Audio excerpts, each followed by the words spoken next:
Hi everyone, let's talk makeup, and today I have a review of the Lancome Nude Miracle Liquid to Powder Makeup Weightless Feel Bare Matte Foundation. These things have long names. So there it is. I will provide a link for it down below, but I thought I would start with the demo so you can see the way it applies, how I apply it, and all of that, and I'll have a full review after the demo. Okay, so let's get started. So in case I haven't said it before, I do wear the shade 320W, and let me show you. Well, first of all, you do have to shake it. So I do typically shake this foundation, and it's got this dropper. So I'm going to fill it up and try to be careful because it can be messy. And then what I'll do is I'll drop some of the foundation there because I do like to dot it on my face. And dot it. And then spread it with a brush. This is a brush from Tarte that I believe I got on a QVC kit.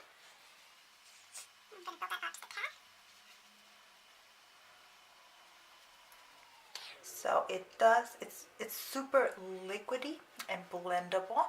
I find that it's really nice to work with. So there's half of my face with the foundation. So this half has the foundation and this other does not. So it does kind of even out my face a little bit, not completely, because you can still see my acne scarring and my discoloration. So it's not full coverage, but I think there is a little bit of coverage there, and it is very matte. So I'm going to go ahead and do the other side.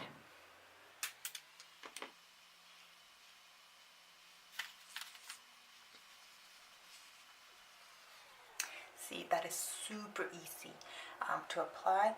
I have applied this with a beauty sponge, and it was okay. It wasn't my favorite because this is such a liquidy foundation. I feel like the sponge thins it out a little bit. So let's see.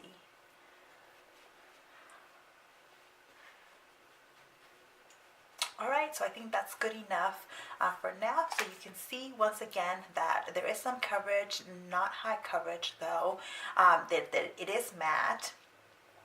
And so I will come back. I'm going to do the rest of my makeup and I'll give you the full review in a second. Alright, so I'm back. So first off, I am wearing the shade 320W. So in terms of the claims what this foundation is for, it does say it's Nude Miracle, so that, when I hear the word nude, to me it's something that's going to look very natural on the face, and I think it looks probably as natural as a matte foundation can look, because I do find that it is a matte foundation. Right, the SPF 15, I like having it on here. It's not going to do much. It doesn't mean that I don't have to wear SPF throughout the day, but it's nice to have it in here as well. The liquid to powder, I'm not 100% sure that it really is going to feel like a powder foundation on your face, but I have to say I prefer liquid foundations than powder foundations, and so to me this applied very much like a liquid foundation. It is very liquidy, very liquidy. Once you apply it and spread it on your face, there's a little bit of a powdery feel, and there is a slightly powdery feel on the face. I did apply some powder over my face right now, in large part because this is not a full coverage foundation. As you saw in the demo, it doesn't cover up all of my hyperpigmentation or my acne scarring. So I do feel like I have to go back in with a little bit of powder. Now, in terms of how it works for me, it does not wear very long. For me, it seems to wear about 5 to 6 hours, depending. It is very good with oily skin in that my oils never peek through, so it does keep my face matte for the whole day.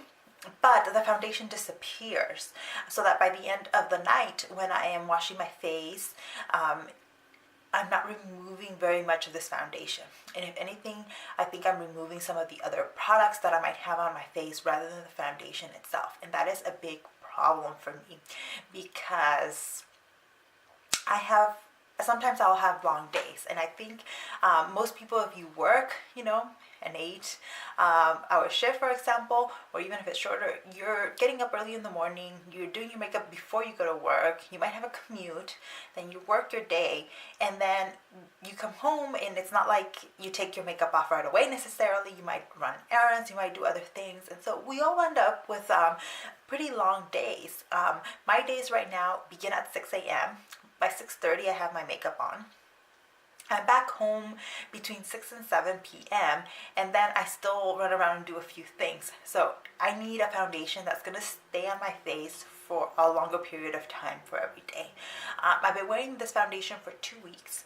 The first week I wore it, I wasn't back to work yet, so it was fine.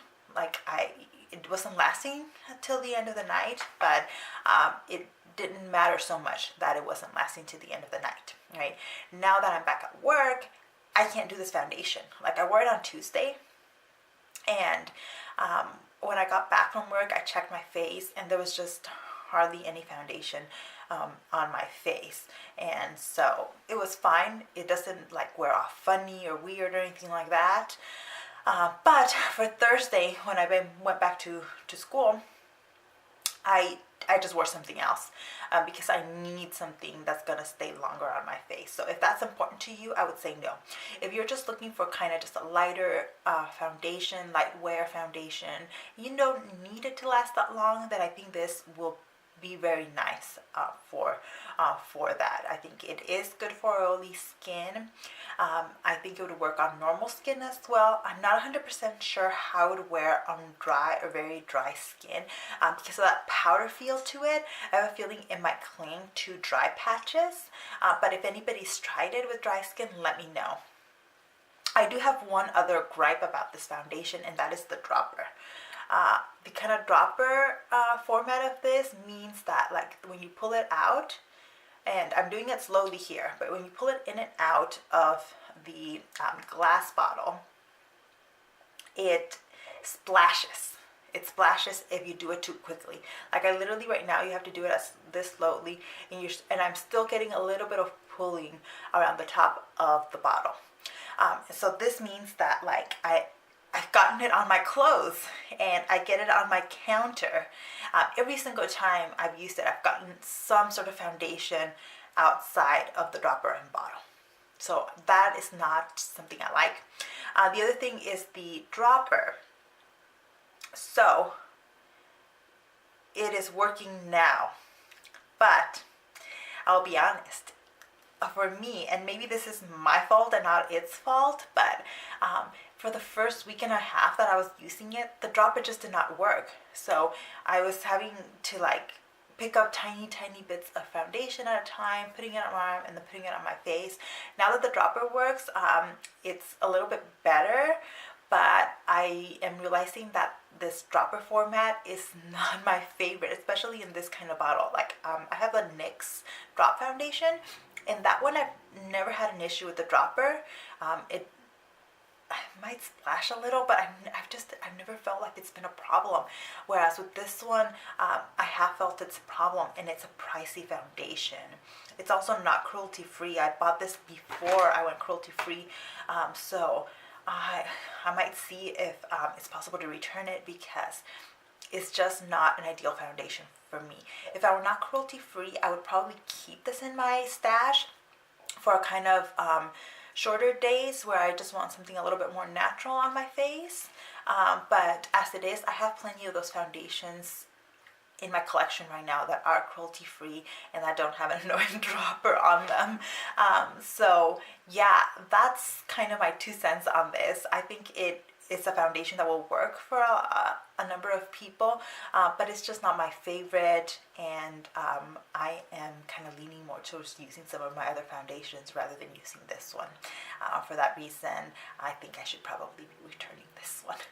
But that is it for me. Let me know what you think, what your experience has been with it. I'm not meaning to trash this foundation or anything. Like I said, I think it will be working for some people, and you know, it's always good to share different experiences that we have all had with it. So if you have had a different experience, let us know down below. But that is it for me, and I'll see you in the next one. Bye.